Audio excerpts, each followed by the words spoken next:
Hey, we're here with the one and only David Olds and Anthony Gaona. Hey. Yeah, he's surprised to be here. I was like, oh, Well, it was the one and only part that kind of shocked. I was wondering who was popping on with us.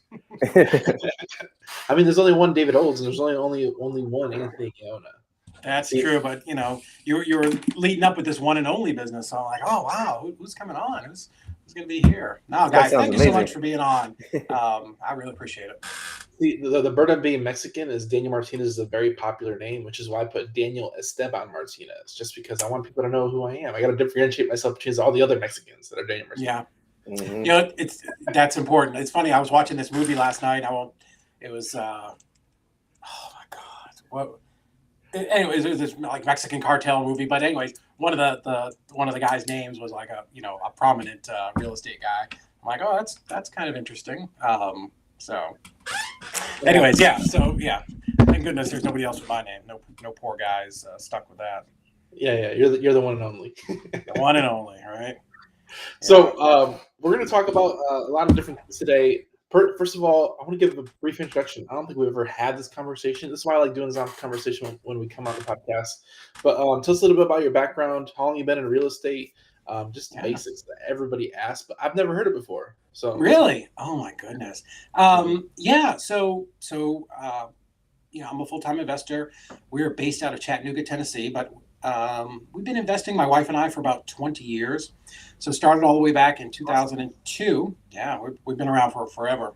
2002, we got married and we wanted to buy a house. So we're like, okay, well, like that's what people do. And I grew up, my dad was like ex-military guy, was always like fixing the house and doing those times. He was that dad, right? We don't need to hire a contractor. We're going to do the additions ourselves, and you're going to do all the chores and all that stuff. So of course, as a kid, my thing was, when I grew up, I'm going to have a condo and I'm never raking leaves again. And I'm never doing any of these things ever again. I won't make my kids do it.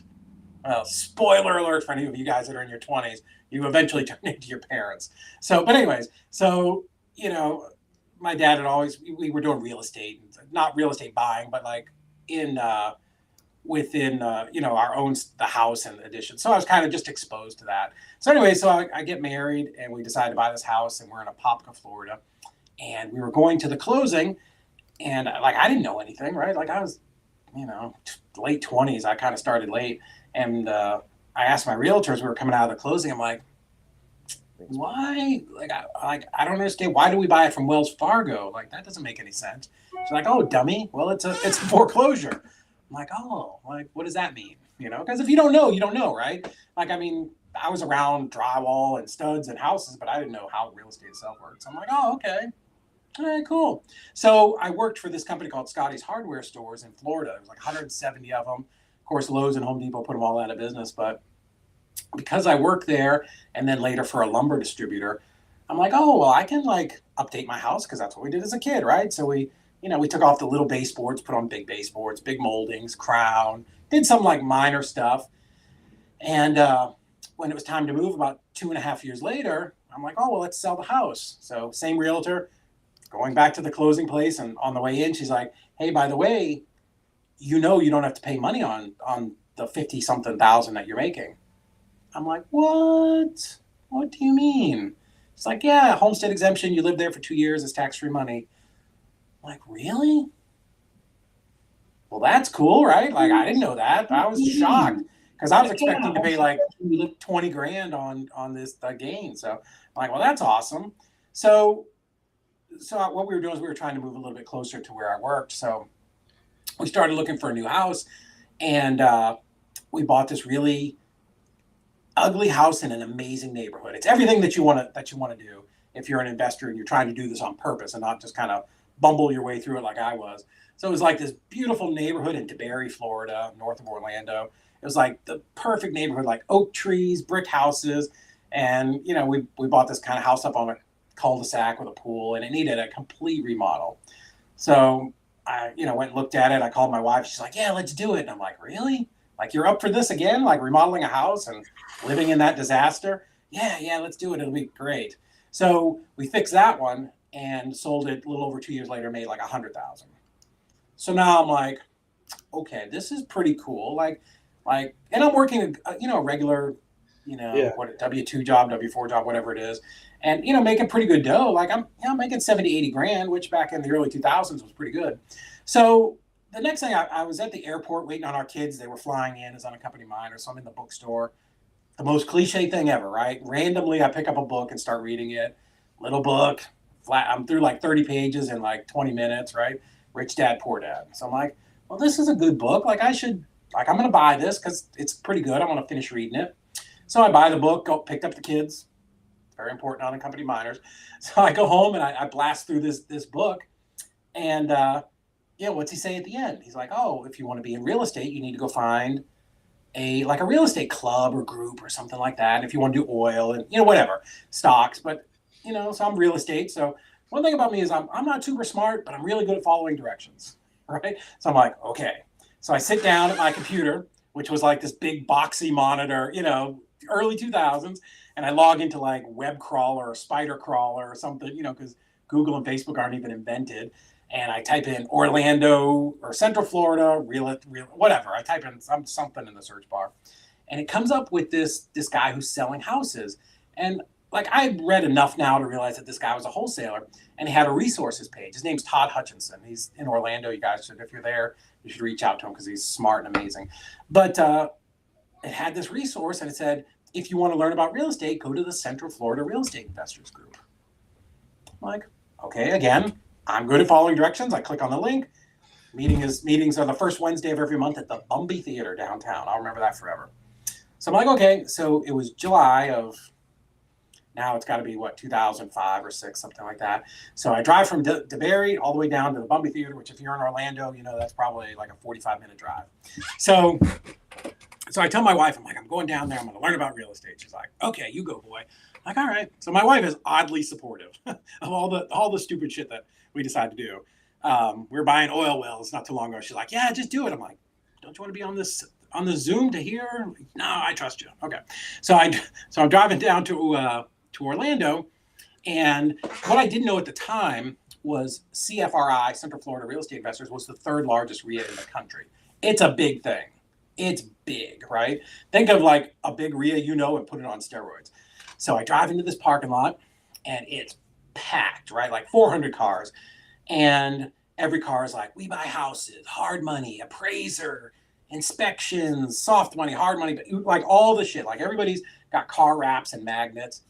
And I'm driving through looking for a spot. And like the anxiety is killing me, right? I'm like, I'm like sweating. Like, I'm like, oh my God. So I'm driving through, and I drive right out the backside and go home. And I couldn't do it. I was afraid to go in. It was the craziest thing. I was just afraid. I'm like, I have no business being here. I don't know what I'm doing. I can't go in there. I just can't. I could not park the car and go in the place. And so I get home, and my wife's like, how'd it go? That was quick. I'm like, Didn't couldn't find it. And I can count on one hand where I've not told my wife the truth in 20 years. We're going to be married in a couple months. And I'm like, couldn't find it. Like, I don't know. Try again. I'll try again another month. So I remember I didn't go in August. The reason I remember I went in September is because it was my birthday. So now I'm pissed. Like, I've thought about it for 60 days. I'm like, you're a pussy. You didn't go. What's your problem? You need to get your ass in the car. So I drive down that now, and I'm like white knuckled, and I'm talking to myself, and I'm like, we're going in. We're doing this. We're I'm just psyching myself up for this. So I go and I park, and like I don't even think about it. I walk up there and I give them my $10 or $20, whatever it was, for the to get in as a guest. And I went in, and it's a big deal, right? So in the lobby, you guys have been to this, like there's all those tables, and their company, like Hive Mind is there, like buy our CRM, and and they're giving away pens, and I'm like, I don't know what to do. So I grab a bag, and I'm collecting like pens and spongy balls and like all the shit, right? I don't know. I'm just trying to look like I belong, fuck I belong for a guy who's flipped 2 houses for 150 grand, and I still don't feel, I don't know. So I go in. So here's where I'm going with all this. So I go in, I sit way back in the left-hand corner because I don't want anybody to talk to me. And I got my little pen and my notepad, and I sit down and I'm like, okay, so I'm gonna learn something. So here's an amazing thing that RIA did. At the beginning of every meeting, they had what's called Deal of the Month, and they would pre-select 3 or 4 people, and they would get up and they would tell their story. And then everybody, by applause, they clap. Somebody wins like a $50 Home Depot card or $100, whatever it was. I go, okay, so cool. So I'm sitting here, and this first guy gets up, and he's like, I want you to picture like the quintessential like old Florida guy, 90 pounds, literally overalls, probably like his dress white polo shirt. Like the only thing missing is like the straw coming out of his mouth, right? Like wrinkled skin, like tan because he's been out in the sun. So this guy gets up there and he walks up and everybody's real quiet. And he's like, I wish I could remember the guy's name, but he's like, hi, my name is Bob. And literally like everybody like an A, and he goes, hey, Bob. I don't know, maybe they knew the guy, right? I was new. So he's like, hey, I was driving to North Carolina to see my kinfolk. And, I got off the exit for some gas, and I drove by this house that had a for sale by owner sign. So I stopped and talked to the guy, and he wanted 80,000, and I offered him, 42, and he said he couldn't take that. So I gave him my card, and I just kept on going to see my kinfolk. And when I was coming home, I was almost home, and he called me and said he'd take my 42,000. So I turned around and went back, and I bought the house, and I hired a guy to paint it and fix it up a little bit, and I just sold it for 120,000. And I'm like, are you shitting me? I'm sitting there looking at it, I'm like, okay. So then everybody claps. So Bob gets off, and this girl, I do remember her name, Olga. This girl gets up there, like beautiful, like 27-year-old girl, right? Russian immigrant. So I'm very intently watching her walk up on stage, and she starts talking like the worst English ever, right? Barely can spit out English words. And she gets up there, and this girl's flipping mobile homes all over Orlando for like $5,000 a piece, 5 or 6 a month. And I'm like, holy smokes. I don't even know what the next 2 people are, because I'm sitting there going, I'm pretty smart. I have a good job. I went to college. If these people can do this, yep, 100% I can do this. Like 100%. So like that's like we all have those defining moments in our life, like that will continuously, kind of resonate with you, and you think about every day. This is that day. Because I'm looking and like again, I'm not the smartest guy, and I'm not trying to be like I'm so smart, but like I'm like, if these 2 people can do it, like this old guy who's 70 or 80, who talks like he's got marbles in his mouth, and good for him for making that dough. Like I'm not downing that at all. But if he can do this, driving through a freaking city that he's never been to, and lock something up and make 60 grand on it or whatever it was, and this girl who can't speak English, who's probably not even a citizen, and she's flipping deals, well, my God, I can do this, right?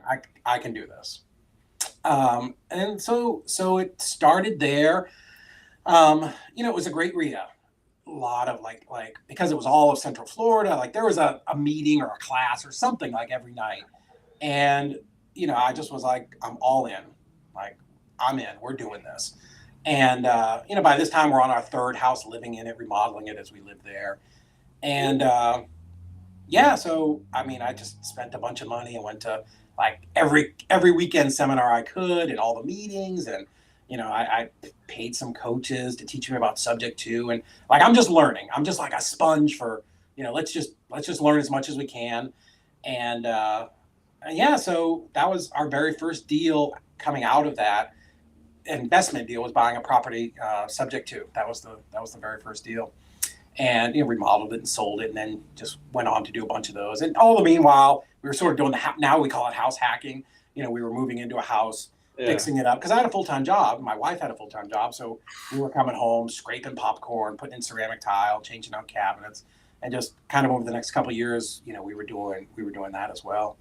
And one of the interesting things is I actually paid a guy. I went to like this week-long boot camp back when they did that to learn wholesaling. And so, because now that's like what I'm known for, is like the wholesale guy, the dispositions guy. And so my wife and I, we went to this whole thing for a week, and he did say, like, you got to, you have all these postcards, because this is back in direct mail day, and you got to put out bandit signs. I'm like, I can do that, right? I can make We Buy Houses signs. And so he says, you got to go up like a main road and put your bandit signs out. Well, it should have been more clear, because what I did was I got my bandit signs. My wife and I went out at like 2 a.m, and I went to think of like every intersection, we put out 8 signs. There was no spot in that intersection where there was not a sign facing you. So we do this up and down 1792 from like DeLand to up Altamont Springs or something. So, we get home, it's like 7 a.m, we're like beat. And what happens at like 8:15? Ring. Hey, this is Sergeant such and such. I'm like, oh my God. He's like, you need to come get these picked up right now. Like, this guy had no tolerance for my bullshit. So there we were, getting up right back down the road, picking up all of these houses, or all the signs. So that was my. How many did you put out? Oh, at least 100. At least. Like, so we were, now we're out there picking them up. And let me tell you something. For those of you that haven't done bandit signs, putting them out, it's a lot of work. Like, it's a lot of work. But man, there's nothing worse than having to go pick up the bandit signs that you just spent all night putting out. That's the most demoralizing thing ever. Yeah, that's why I asked how many. That's like it was at least 100. The walk of shame, having to go pick them back up after all that work. Oh, it was terrible. So now I'm afraid to do, of course, bandit signs. So we were doing some marketing, and back then, like, foreclosures were just starting, but nobody knew. Like, and if you guys want to talk about market cycles, we definitely can. But so nobody knew where it was going to go. Like, there were some foreclosures, right? So that's what they're teaching at RIA meetings, like, oh, target foreclosures and do that stuff. So we're doing direct mail, and sometimes like our pre-foreclosure letters getting there before they were served with foreclosure notices, because banks were starting to get backed up. And so anyways, we did a few more deals, and then like the world came to an end. Like, it just stopped. And, people ask me and probably other guys who've been through, a drastic shift, like, how do you know it's coming? And also, anybody who posts right now, like, the market's going to crash in July, is full of shit and has no idea, right? We didn't know the market was shifting. That property I sold that we made $100,000 on was the beginning of the shift. But, like, we didn't know it. Like, we didn't know that was the top for like a year. Like, you're like, it's slowing down a little bit. Maybe it's but you don't know. You don't know until you're way on the other side that was the peak, and that's where it started to drop. So at the time I was working for a lumber supplier, 84 Lumber. And so I'm selling to like builders, right? Like track builders, Pulte Homes, DR Horton, all those people. And I know I'm going long, I'm sorry. You were selling land so when you're those selling to those builders? What's that? You were selling land to those developers? No. We were selling, lumber. I sold building materials. So I would sell them like doors, windows, garage doors, that kind of stuff. Okay. So what happens when you sell to track builders like that, track builders, people who do a lot of the same house, like over and over and over, cookie cutter stuff, is, the Magnolia model, right? We have a Magnolia model, and we know exactly what it's going to take, right? So they have standards, right? Standard baseboards, moldings, countertops, floors, whatever. So what we were noticing is, because the market was slowing down for them, like maybe they weren't putting granite in anymore. Now they were shifting it to be laminate, right? So we were seeing small things like that where people were peeling back a little bit. They were peeling back a little bit, right? And same thing, my wife, she worked for Ashton Woods Homes, which is a large custom home builder in Florida, nationwide now. And she was in their purchasing department. So she was seeing the same thing. Ooh. But again, like, we're as tapped in as it can be.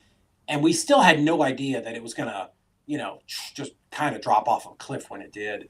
So like, we see stuff happening, and I'm like, maybe we want to go someplace where it's easier to do business, right? So we started looking around, and we were going to some seminars and doing some stuff. And this great guy, or this great week-long boot camp in Boston from this guy named Dave Lindahl, who probably wrote one of the greatest books on emerging markets and market cycles. Um, it was the end of this week-long thing, and he's literally going through all the markets in the country, and he's like, Chattanooga, Tennessee, very small market, very stable, and like Volkswagen is opening its first U.S. plant there. I'm like, oh, 200,000 people, it's going to bring 20,000 new jobs, 10% job increase. That's a lot, right? Yeah. So, and we've been looking at other markets, Louisville, Birmingham, Montgomery, Alabama. Like we'd looked at some other stuff. And so we really dialed into Chattanooga and said, okay, we're gonna move to Chattanooga. So we started doing a little bit of marketing, and we bought our first deal subject to actually off of Craigslist, which was crazy. But my brother, who was working with us at the time, he found it on Craigslist, and we just made an offer to take over their mortgage. But so we're going back and forth a little bit, and trying to learn the area. Like he was staying up here, I was in Orlando. He's putting out signs. I'm taking calls. We're trying to hustle some shit up.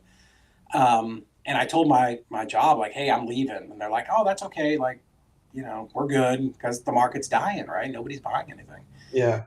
So we had this one house that we had bought like a year before. It was a probate deal. I bought it. It was like 97 grand.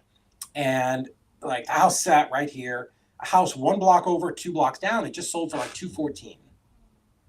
Right. So I'm like, okay. And again, you don't realize you don't know you're falling off the cliff, right? Until afterwards. So I'm like, okay, great. Like this is good. I said, so I think we bought it in like July. And again, we're working on it ourselves, popcorn, countertops, we're doing all the stuff, painting the outside. So I finished in like November, and I called my realtor, new realtor this time. And she's like, yeah, things kind of slow down between the holidays. Why don't we put it on the market in January? I'm like, okay, that's cool. Cause I want to move in February or March, something like we're going to have 60, 70, 80 grand to relocate. It's going to be perfect. So I call her in January, and she says, like, okay, great, I'll be over. So she comes over, she looks around, I show her the house. She's like, you did great. I'm like, I know. She's like, you did a great job. I'm like, yeah, that's what I do. I do a good job. I'm like, what can we sell it for? She's like, well, so this house at the corner sold this one and this one, probably like 145. Like one house over 2 blocks down, 214. Yeah, that was 6 months ago. This was the point where it like hit the wall. And I'm like, yeah, I'm not selling it for that. She's like, well, this one sold for 130, 140, I'm like, so this is the mistake I made, which every new investor makes, right? My house is better than that. My house is remodeled. That's a foreclosure. My house is better. Well, let me just tell you, didn't matter. Did not matter that my house was fully remodeled and looked amazing. The market just stopped. And you know who was buying? Cash buyers. And what was on sale? Everything. Everything was on sale. Except my house. So I'm like, nope, my house is better. And, I put it out at 165. And I thought I was the most magnanimous MFer that's ever walked the earth going 165. She's like, okay, she's a realtor, right? Puts a sign in the yard, out she goes. So like a month, nothing, like not even a call, dude, because the market keeps going. So after like 4 or 5 weeks, I call her again. I'm like, hey, like I don't want to be a pest, but what's going on? We getting any calls? Nope. I'm like, okay, let's do 145. She's like, yeah, I don't know if that's going to work. I'm like, you just told me 145. She's like, yeah, that was a month ago. Put it out at 145. Let's get this thing done. And the analogy I give people is like, to imagine a fat kid chasing a tennis ball down the hill. That's what it's like when the market shifts. Like you are chasing the market all the way down. And you have to make such a drastic price jump to get in front of it. So again, 145, we get a couple calls, but nothing, like not even a showing. So then I'm like, all right, 139. Like, I've got a couple showings, but now like I've told my company like, hey, I'm leaving in June, right? So you can be prepared. So like we're getting nothing. And finally I'm like, now I'm in like panic mode because like any money that I had, we've spent, right? Because, like anybody else. So now I'm like, holy smokes, like what are we going to do? Like we're going, right? And it wasn't an option to stay. Like my wife had lost her job. So she's just sitting at home because, builders are laying people off. So, I, again, ton of real estate courses and everything and, sell your house in 7 days and all that crap. So I'm like, you know what? I'm going to go put out signs. I'm going to lease option this property, right? I'm going to try to get some money down, and then, I'll have them at a high sales price later, and they'll cash me out, whatever. So I was trying for 10, and I ended up at $5,000. So, and I think I was cash flowing like $27 a month, something ridiculous. But I'm like, okay, it's fine. Somebody's in there, and literally got a U-Haul. We packed it up with every single thing we owned. Me, my wife, 2 boys, my 3 fat dogs, and my brother in his truck, and we left it to go to Chattanooga, and did not know one person. I kind of knew a realtor who showed us around a little bit, but we moved 100% for real estate because we believed in the market. We knew the numbers were good, and we were going to come up here and we were going to buy small multifamilies and apartment complexes, and we were going to rule the world. And so we actually drove up, timed it so that we had a closing. We were buying a subject to house that I had seen one time, like 2 months before. And I'm like, yeah, it's going to be great. We're going to move up there. We're going to make $1 million. So we get here, we go to the closing, we get to this house, 6:30, 7 o'clock at night. I back this truck in. It's this old 1900s house on the side of Missionary Ridge, not the good side. And it's summer, it's July 9th, it's hot.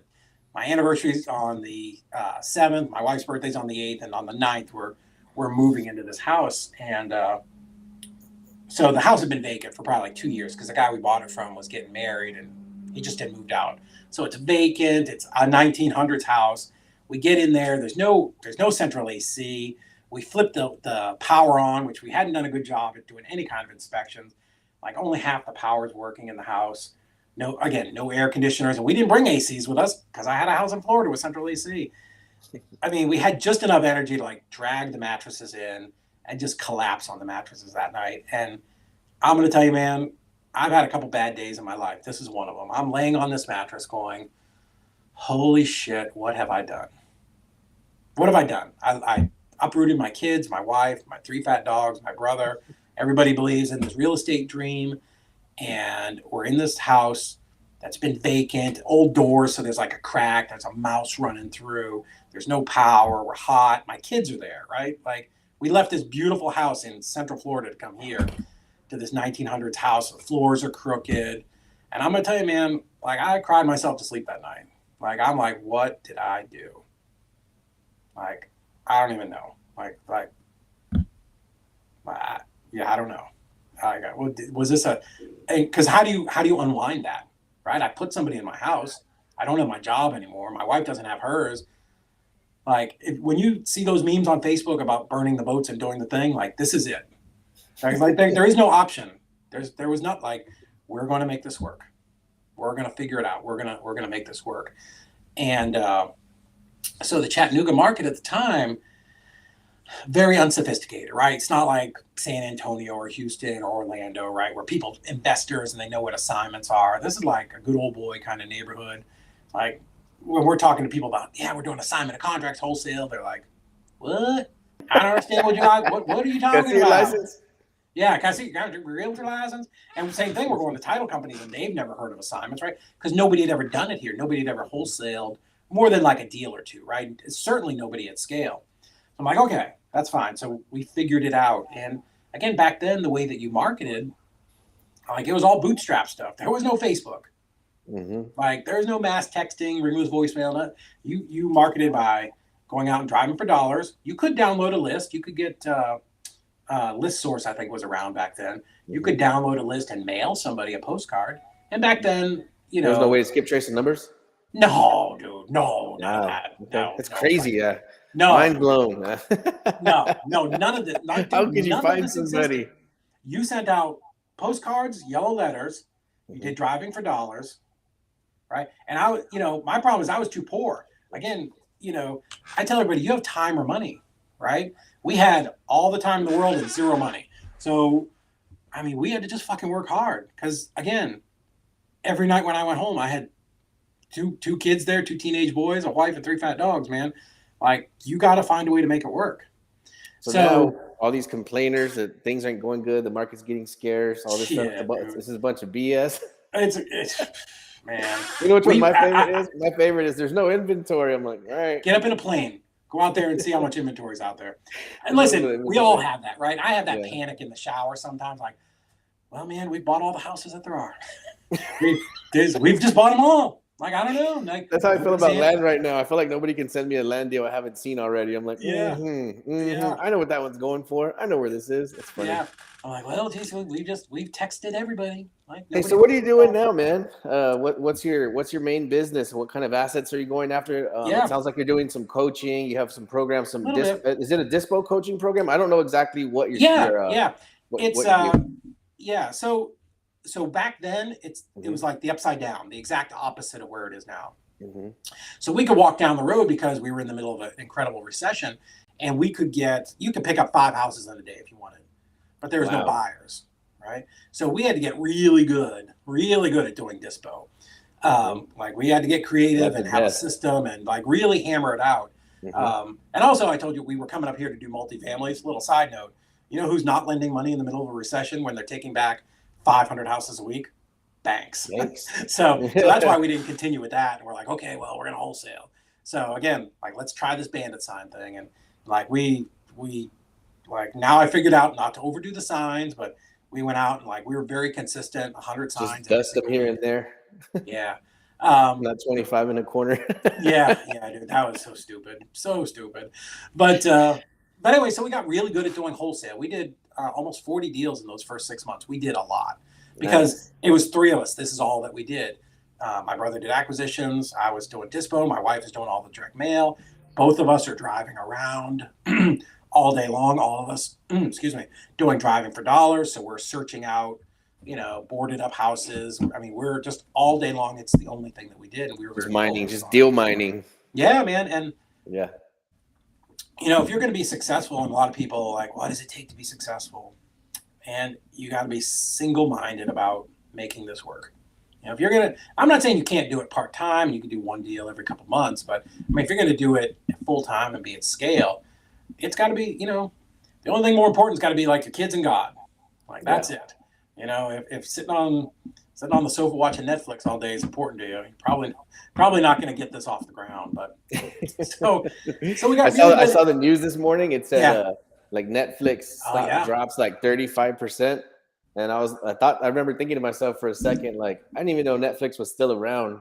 Oh, really? I'm not a TV watcher, man. I never watch TV. Yeah, I don't know what's on there. First thing I thought is it's a good time to buy because they're a blue chip stock. They're going to be around forever. But so we're doing a bunch of marketing, right? And so we're getting deals in. And again, remember, like, we wanted to buy properties, but banks were not lending. And of course, I had no job, right? So I had no income, verifiable income. Had to get creative and getting rid of them.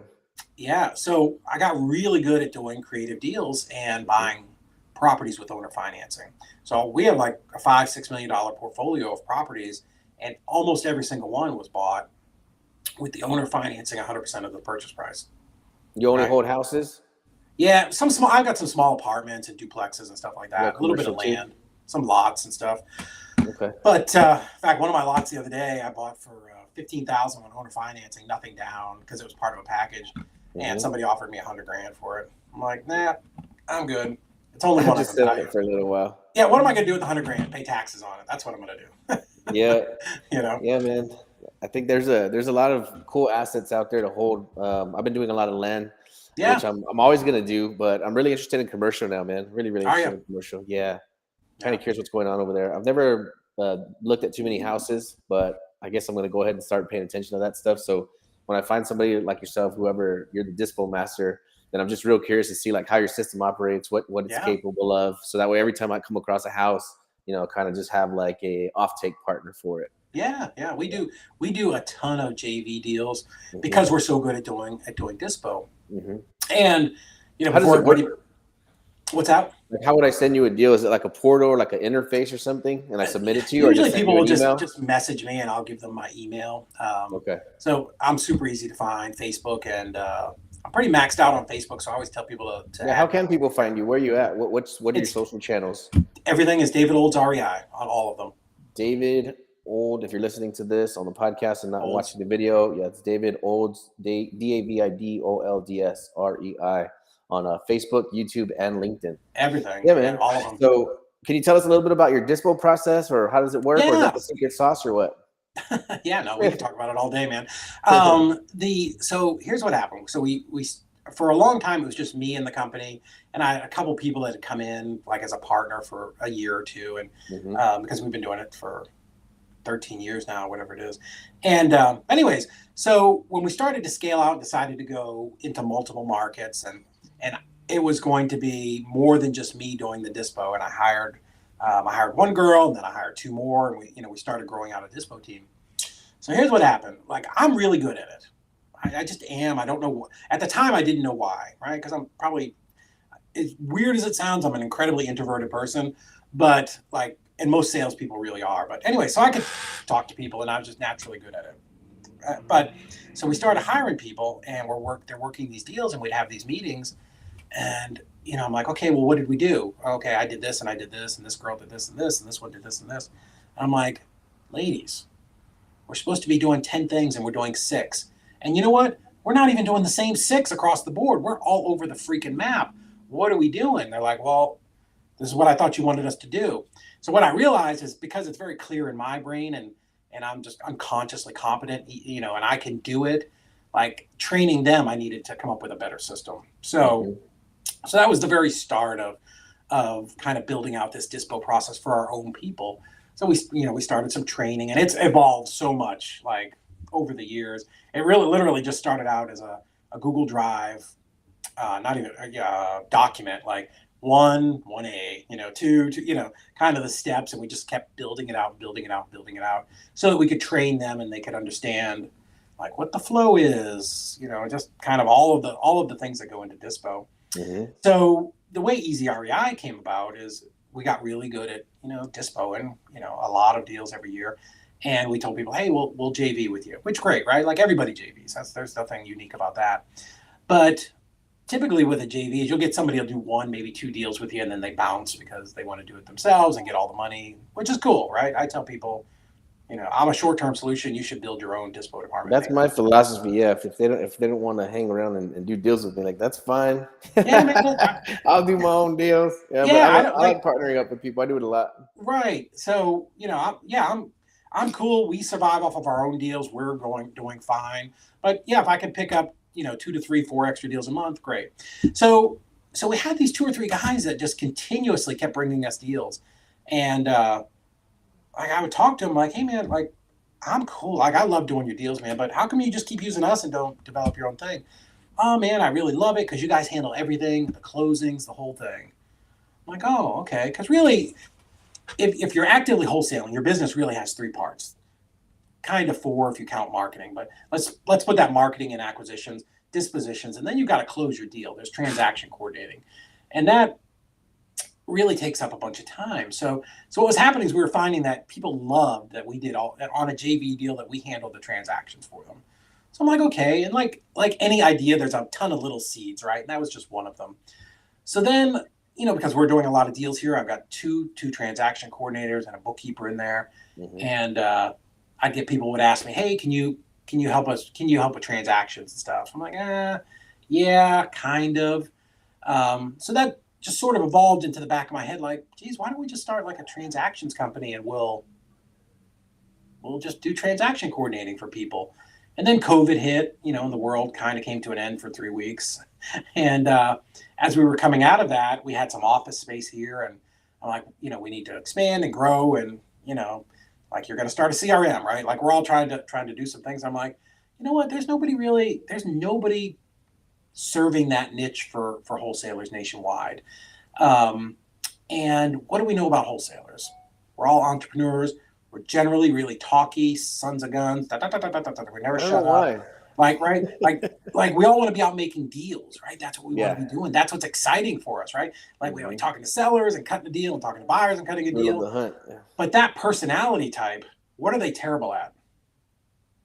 Paperwork, right? Yeah. Terrible at paperwork.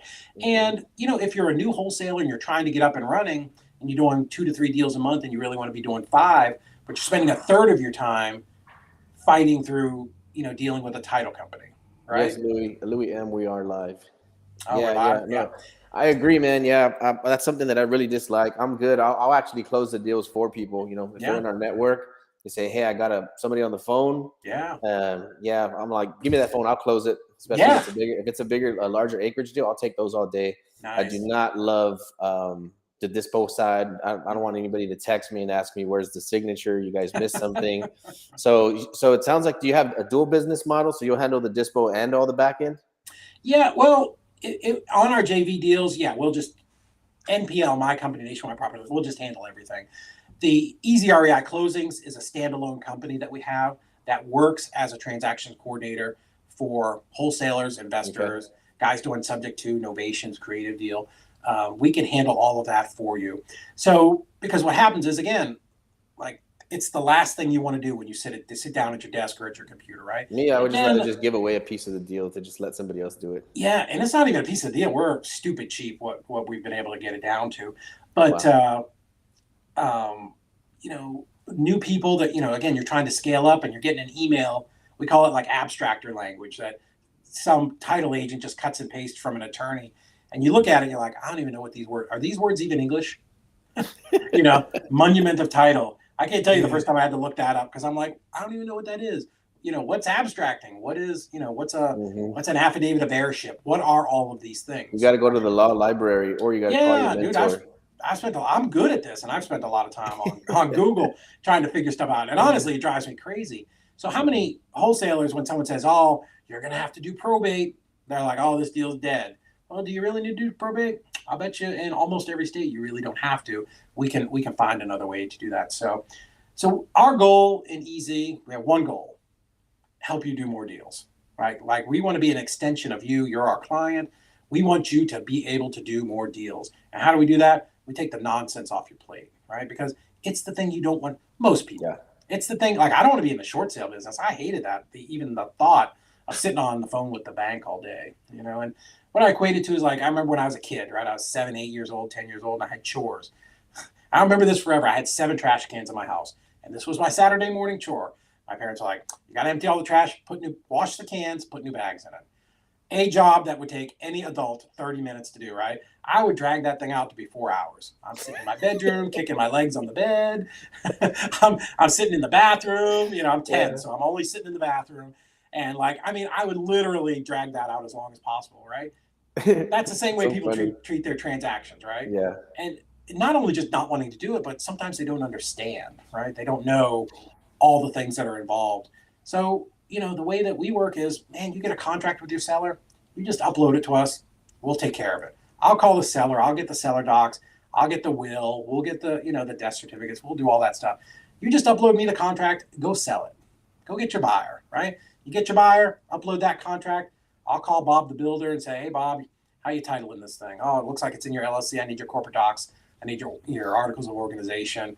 I'll use it hard money. Who's your hard money guy? I got to call him and get the terms so I can get it over to the title company. Right. So we're going to do all those things so that you don't get stuck in that quicksand. Right. Mm-hmm. So you get your deal. Now go sell another one. Go buy another one. Go do that. And we'll keep the back end of your business running. How does this work, man? So is it like a pay per? Is it a service, like a subscription, or do you just pay per transaction? Yeah. It's we have three levels. So you can submit anywhere from 1 to 5 contracts a month. 1 to 5 contracts a month, it's $1,250.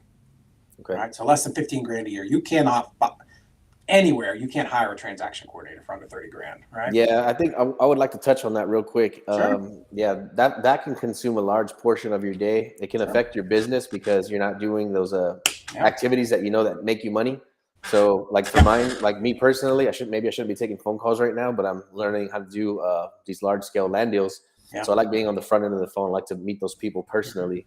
But if you have an activity that you can and need to get rid of, yeah, I would say transaction coordinator is where you can get stuck in the mud when you should be using that time and energy to get more, focus on getting new business and keeping everybody moving. So yeah, man, I commend what you're doing. I think it's super powerful, and I think at the price point that I bet you're going to offer it at is amazing. Yeah, it's worth every cent. So here's what we teach people too. I'll say, Anthony, you're wholesaling these deals. Here's what I'm going to do. I'm going to show you how to put a clause in your contract or your assignment with your end buyer that's going to get him to pay you, or to pay an administrative fee. right? So So you tack your fee onto their side? No, our fee is just the $12.50 a month, right? Okay. If you're 1 to 5 contracts, 2,500, 6 to 10, 32.50 if you're 10 plus, right? Yeah. So I mean, we're stupid cheap. We're like less than $200 a contract. Yeah, that's nothing. Nobody's if you're doing deals, that's nothing. No. Yeah. You're closing a $10,000 deal, and so you jerking around with that paperwork is keeping you from doing 2 extra deals a month. So if somebody's stuck in their business right now and you're still doing your own transaction coordinating, $200 and you can free yourself of that. So anybody that watches this video, I'm gonna be watching for you guys now. So here's what we teach people. Hey, put a $200 admin fee in your contract. 500, 600. I've seen it's worth it, man. They don't want to do that. I've seen it go as high as $950. That's the highest I've seen a wholesaler be able to sneak into their buying contract. But you know what? Open Doors, Zillow, when they were buying houses, realtors, everybody in the world has a $1,500, $1,400, $2,000 administrative fee tacked into their deal. Dude, I'll tell you what. I've been loving working with agents right now, man. Yeah. I've been working. I love working with them because they'll drop all the paperwork. They'll make the edits, hit you with DocuSign, submit it, print it, run an envelope across town. I'm like, man, those people work hard for their money. Yeah, I love agents. And our girls work really hard for what they get. That's dope. I mean, take all that off your plate. But we'll show you how that, if you were to do 5 deals a month, that you put a $600 admin fee in there. You're increasing your bottom line by $3,000 a month. You're paying me $1,250. I don't know how to make it a better deal than that. Yeah, I was gonna say, man, that hardly covers your labor. So that's what I'm saying. So what you would save by not using those services, that's huge. So now, that could be huge for your business. Yeah. Now take that $30,000 that you're going to pay a transaction coordinator, put that into your marketing, and see what it does for your business. Oof. Yeah, $30,000 of marketing. Yeah. That make anybody's company run a little better. Sure, right? So some people are like, well, I'll still do the $595 and I'll just hire my own person and it'll pay for them. Well, sure. Listen, man, you can change your own oil too. But who wants to do that, right? Because you still got to hire, train, and manage the person, right? And that's a time suck. Your time is better spent someplace else. All we do is we do personality testing. We hire the right type of people who love to deal with paperwork, who love to sit in front of the computer, I don't love it. I'm telling you, I go in there a couple times a day I answer questions for them, but I don't love being in there. But these people that we hire, they're people that are used to being on the phone all day and entering. Like, the best people for us are like people that have done medical billing. Holy smokes, those are the most detailed people you've ever seen in the world, right? So hire our team who is experienced, detailed. I mean, they are literally experts. This is the only thing that they do all day long. So important, especially if you are, just getting started. I think the way you start is the way you're going to finish. So if you're just getting started, having those clean books, having somebody on the back end that's making sure that you didn't, get overcharged $30 or $281. That's a lot of responsibility that's coming right off your plate, when you use a service like that. So that's interesting. I've always told myself, that magic lie is that you don't need it. And then now, as busy as I'm getting, I'm like, man, that's like something you can't live without. And same, say what you will, but just it relieves one whole level of stress. And also with the time saved I think it's nuts. And it's tough, right? Like, we're entrepreneurs, and listen, I struggle with this too. I'm very difficult with the letting go of like certain things in my business. For a long time, like, I'm really great at marketing and doing websites and building out like our website listings and stuff. I'm not the tech guy, but like, nobody can do it as good as me. I hired a college Everybody girl thinks that who blows away everything that I was doing. She puts it in there. It's got emojis. It's got all this stuff. I'm like, all right. I go in, I tweak 1 or 2 things, and out it goes. And now I'm freed up because, honestly, I thought I was the most important person in my company. I'm the person who slows shit down the most. Like, right? I am the clog in the wheel, not the cog in the wheel. There are people that can do things so much better than you. Focus on the things running your business. That's how you scale up. If you think calling the title company to handle this is the best use of your time, it's just not, man. And, so you're not old enough to remember the old commercials, the hair club for men. It's for the bald guys, right? I think I remember those. Yeah. The hair they do. Yeah, you don't look that old. But kind of at the end, it was this guy. He's like, hey, my name's Steve or whatever. And not only am I the owner, but I'm a client. Yep, right? I remember that. Yeah. So okay, so that's the way we designed Easy, right? My company was the first client, and I'm a MFer to deal with, right? Like it's got to Build it be for perfect. yourself. Yeah. Yeah. So I built it like for us to handle. We've stress tested it against some of the biggest wholesalers in the country. We handle like all the guys who are doing $4 or $5 million a year. So Nice. if you want to be like those guys realized a long time ago to outsource the simple stuff, the stuff that just. Okay, so you can handle volume, no problem. Oh, dude, we got like 107 open files for next week. Damn. No, dude, we're hiring 4 more people right now. That's amazing. I spent my last 2 days interviewing. We're gonna have to move them to a bigger office probably in the next couple months. Man, congrats, man. I think when somebody builds something like that, people might view it as us and them. But when somebody builds a machine like that, everybody can use that. That's man, it's like you guys with HiveMind, dude. I love it. Yeah. I was watching your demos today. We're probably gonna make the switch here really quick. Yeah, I think it's cool. The community is probably the main thing that I love is the people that are coming here. It's we have a bunch of all-stars. We have a bunch of people, that we actually love and care about, and we see them often. We speak to them often. So the community is a real community. Yeah. We know these people. We've known them for over a year now. I just want to join so I can come hang out at the house, man. So we can make a rap video. Oh, dude, I saw that. Yeah. Well, I'm like a fat white guy. You don't want me rapping, but I just want to be able to hang out. No, man. Yeah, come by. Yeah, I think especially an in-person mastermind, something kind of happens, right? When you're around a bunch of electricity and people doing things, so you become like the person next to you. So I tried to create an environment where not only can we meet like this, but also where you can actually come to a physical location. I love that. And there's people there helping each other. Hey, can you run these comps? Hey, lady, call you back. What's she saying? It's just like you can feel the electricity in the room, man. Love it, man. Yeah. So we were trying to create that here. So we used, as we were scaling up, of course, we went from one office at our old building. We had one office, and then we bought the office. We rented the office next door. And we had a door between them, and then we outgrew that. So I guess what are we in 2020? When did the world end? End of 2019, I guess. We started looking. We started looking around for another office, and we found this place where we're at now. It's like 6,000 square foot. We have the whole upstairs of this big building, and it was really more space than we needed. So it has probably like a 1,800 square foot office in the front that's really nice. And we thought, we'd like to create something like you've got there, right? Maybe like a WeWork space or communal workspace. Like it'll be really cool. We'll get a bunch of investors in here. Like maybe we'll go help them like 1 or 2 days a week. Was it 2020? Yeah. And so this was just before that. So so we're like, we're going to have this awesome space. And I bought like $6-7 grand worth of desks and chairs, and we were going to rent these 10 desks out for $200 a month. Like it was going to be awesome. And then COVID happens. And you know how many people in the middle of COVID or when it's starting want to do a shared workspace? It was you and your business partner? 0 is the number.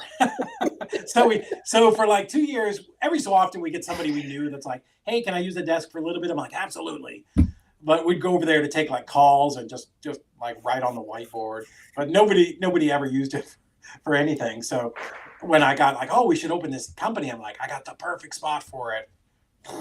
And now they're outgrowing that office. We're gonna have to move them into probably switch our conference room, which is about 2,500 square foot, move them over there and kick the conference room back, or just shut the conference room down. So hey, where are you based out of? We're in Chattanooga, Tennessee.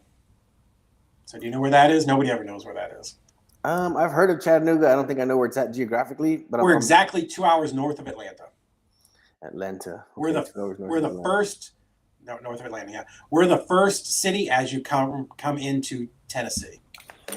I think there's a YouTuber that I've been following for a while, and he's big time commercial guy. I think out of Nashville. So that's why I've kind of just been thinking about that market a little bit. So the way I had somebody message me earlier, and he's like, "Hey, you're in Tennessee, right? Yeah. Do you do deals in Memphis?" I'm like, dude, Memphis is like you guys going to what's like on the far corner. I just had it in my head. It's 6 hours away, man. That's like another world going all the way out there. Memphis is by I forget. Memphis is like the other side. We're on the east side of the southeast side of the state. So it's sort of like Knoxville, Chattanooga, Nashville, Memphis, and there's no straight line between any of them. You like kind of gotta zigzag. You gotta cut to the mountains. Yeah, it's for real 6 hours to drive from here to Memphis. It's a long ways away. But yeah, it's like driving from one side of Texas to the other. Takes forever. Nothing to see in the middle. That's amazing. Yeah. What is a quote that is yours or somebody else's that you resonate with? Simplicity is scalable. Simplicity is scalable. That's a good one. That's a great one, man. And the other one is, if you do the thing works. We say that all the time. We have a process, right? We have a system. If you do the system works. I promise you it works. I've done 1,500 deals. If you do the things that we're telling you to do, it works. It works. Like, it's not a question. Like, the system works. That's why we have this Dispo course and all that stuff. But like, it works. We tell our own people that, when something isn't selling, and I look back and, oh, well, you didn't make the calls, you didn't send the text, you didn't do the post, you didn't do the things, Well, what I really wanted to mention earlier is that you're like the accidental investor. Kind of. I mean, like, I kind of wanted to be in real estate. But yeah, I mean, I sort of kind of I guess so. Kind of backed into it. Like, everything I wanted to do, like, at the time, we couldn't do it, right? I wanted to wholesale, didn't work. I wanted to come up here and buy, multifamilies, couldn't do it. So, the thing about me that I tell people, like I followed direction really good, and we were too dumb to quit. Like, that's it. Like, we fought through. Anybody, you guys that are listening, that you're just starting your company, or you're a year or two in, like, you're going to face incredible adversity. Like, I can't tell you how many times I've don't say. What? What? Like, I've laid in bed so many times and sat up and punched notes into my phone. Like, I've come up with the greatest idea ever. We're going to change the world. Order the jet now. We're going to be rich. Like, this is it. This is the plan. We're going to be rich. It's going to be perfect. And then after you test it a little bit, you're like, well, that didn't work. But one part of it worked. We're going to keep that, and we're going to adjust and keep moving forward. And we call it like it's a whiteboard graveyard. I love writing on whiteboards. That's just, my mind works. Like, I have to write it up there to look at it, and everything's very linear. So from the time we started going nationwide, we've got all these whiteboards where you take a picture of it when you're done so you can erase your whiteboard. And it's like all the business plans that we've had mapped out over the years of how this is going to work. And we're going to be on the JV system, and we're going to be in 10 markets doing 8 deals a month. And it's going to be crazy, right? It's gonna, and you just realize over time, oh, that didn't work. Well, let's fix it, right? You never quit. Like, quit's not the option. That's dumb, right? But what worked and what didn't work, what did we learn from it? How do we move, how do we move forward, right? Hey, I was gonna just mention real quick, man, is I gotta run. I don't know are you guys gonna keep on rolling? Or did you got it today? Good, man. We covered everything. Yeah, I'm really. Can we book you for a demo for the weekly Hive call so you can show us how let's your do a demo coordinator works? And then, like, because I told Daniel, man, I stiffed you at the last minute before. So, dude, if you want to go 5 hours, we'll go 5 hours. Because I think I bought him drinks and stuff down there because I was feeling so bad. But yeah, man, you want to come on and do like a deep dispo dive where you don't got to do all the background shit on me. I mean, we got plenty of things that we can talk about that I can help people with this. Yeah, I was gonna say we have a Monday and a Thursday call every week, and it's just like kind of like a town hall meeting for the Hive Mind. But if you can come on and show us what you're doing and how it works, man, yeah, if there's value, we know. Well, first we make sure that it's an honorable, reputable person. We've seen you around enough.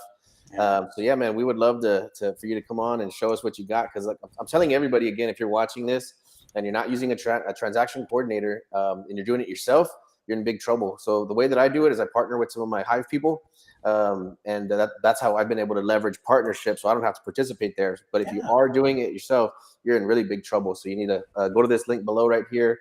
It's www.easyreiclosings.com, and give David Olds a call and let him know that you would like him to help you go faster in your business. Yeah, Hive sent you. The what? And the Hive sent you.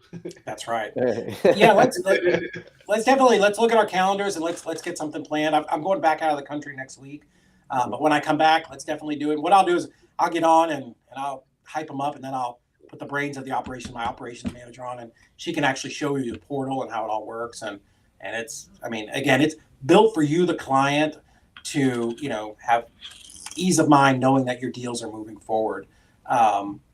and again, so important, especially in the beginning, man, when you're struggling to catch momentum. So important. Yeah, absolutely. So yeah, man, I'd love to do that. I'd be honored to come on and talk to everybody that we might be able to help, and definitely add some value to you guys. Dude, well, thank you for giving us 60 minutes of your life, man. We really love that and appreciate that so much. All right, awesome. You guys have a great day. You too, brother. Thank you.